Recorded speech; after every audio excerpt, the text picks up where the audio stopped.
Hi, Monica here with King's Titan Homestead. And so what I'm doing today is kind of cleaning out my video storage because my phone is saying, hello, you have no more room left, and I don't like to use the cloud. So with that said, this is going to be kind of a bunch of short, really small video clips, and I'm going to just tell you about them in front of every one of them, unless they're self-explanatory. So the first one is basically a really easy bee waterer. So our honeybees really need water right now. We're experiencing triple digits in southern Arizona, and it's really the best thing for you to do if you want to help bees is to put out a nice fresh water source for them. This is a very safe way to put water out for bees. What it is a bunch of pebbles in a very old paint rolling pan. So if you can imagine, the paint rolling pan goes kind of like this, you know, so that your paint is like on the lower end or whatever and is thicker. And so basically you fill that with pebbles, and the water and the bees can easily and safely drink from it without drowning. It's perfect. And I give credit to this one. This was Dan's idea.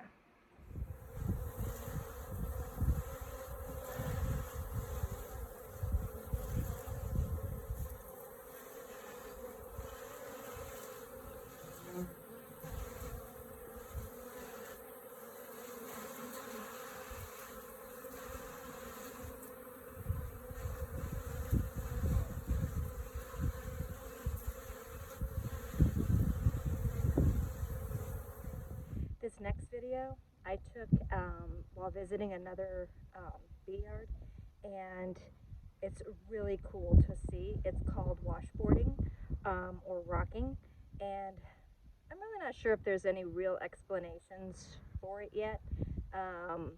Just a really unique behavior in honeybees. It just basically looks like they're washing the front of their hive. Man, I wish I could get them to come in and do my floors. Sorry, Mom. That's for losing.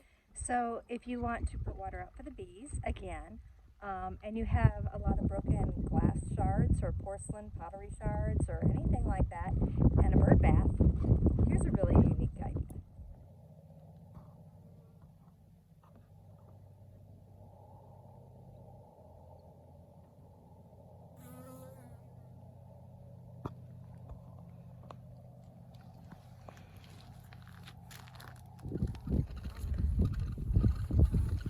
So the previous video showed one little bee sitting on the glass shards, and she went home and she told her sisters where to find the water. This is literally like one of 8 locations where we have water for the bees, and it is our smallest spot. But it doesn't matter, wherever we put a new source, we always have somebody find it. So they are really liking. These are just glass shards that from like old Vaseline. I think this is an old insulator here. Mentholatum, old wine bottle. There's the top to that insulator. Just things that have broken, but they're still pretty. So we put them in our bird bath. And so yeah, they're really enjoying it. We say bullet. Okay, this next one was taken in January. We have 2 dearth periods here in southern Arizona. Our summer dearth, where it's so hot, and our winter, of course, extreme cold. But we get, you know, our winters, we're at 55 degrees, which is forage temperature, and there's nothing for them to forage, and so we have these things kind of happen. Okay, this might be kind of an odd video, but I was talking about having something so that the bees feel as though they have a sense of accomplishment. You need something to forage for them. And these girls do have about 20 pounds of Ultra Bee powder in their feeder, and they are still working the compost bin and gathering used coffee grounds. So if you can take a peek and see the dark color of the coffee grounds, they're actually going to be taking that back to their hive. And so when you're sitting there going, I wonder what pollen that is, remember, it might not be a pollen at all.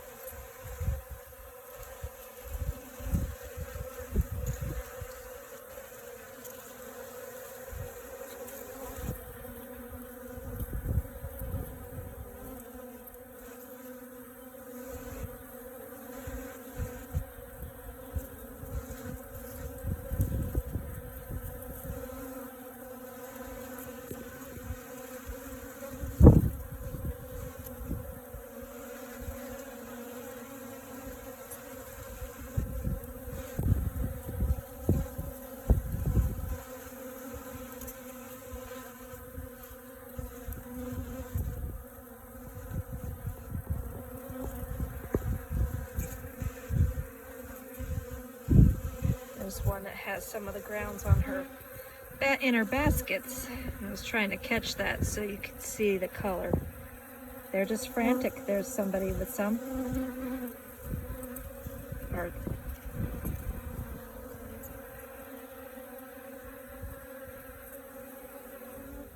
okay, this next video was taken back in March. We were out checking on some feral hives. Okay, I'm out checking on one of the hives that we know about, the feral hive. And the original hive is in there, and on the left-hand side of the hole in the center, the bees are still active. They're going in and out. But since I had been here last, a hive started to make a home in that hole, that cavity, but they absconded. They're not there anymore. Beautiful white comb hanging there. Gorgeous. But they're still over there. Right. See if my finger, whoop, they're in that hole right there.